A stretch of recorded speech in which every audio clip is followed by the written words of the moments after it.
কালবৈশাখীর ঝড়ের তাণ্ডবে রাস্তার ওপর ভেঙে পড়ল ইলেকট্রিক পোল সহ একটি গাছ। ফলে যান চলাচলে সমস্যায় পড়েছেন সাধারণ মানুষজন।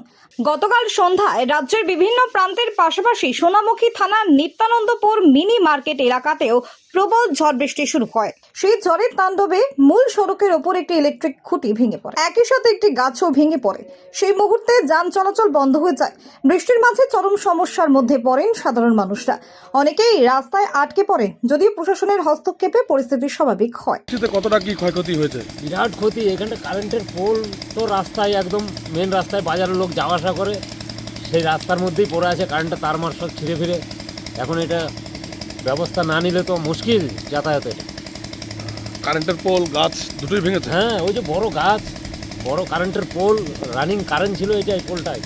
সেই পোল তার একদম মেন রাস্তার উপর, বাজারের রাস্তার উপরে পড়ে আছে। সাধারণ মানুষের কোনো ক্ষয়ক্ষতি হয়েছে নাকি? না, সাধারণ মানুষের সেরকম ক্ষয়ক্ষতি হয় নাই। তবে এখন এটা দ্রুত এটা রাস্তা থেকে সরানোর ব্যবস্থা করতে হবে, নাহলে তো মুশকিল। বহু লোকের ক্ষতি হয়ে যাবে, যাওয়া আসা করতে পারবে না গাড়ি ঘোড়া।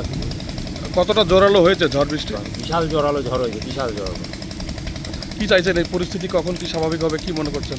এটা তো এখনও তো পড়ে যাচ্ছে বৃষ্টি, এখন এটা কখন হবে, কদিনের আছে এখন, সেটা খবর যারা খবর দেয় তারাই বলতে পারবে সঠিক যে এটা কবে, কদিন চলবে বা কিছু।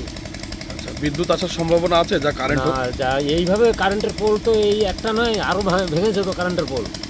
তাহলে বিদ্যুৎ কী করে দেবে? দিলে তো শর্ট সার্কিট হয়ে যাবে না। আপনারা কি চাইছেন? দ্রুত পরিস্থিতি হ্যাঁ, স্বাভাবিক আমরা হোক? চাইছি দ্রুত যেন এর একটা ব্যবস্থা হোক।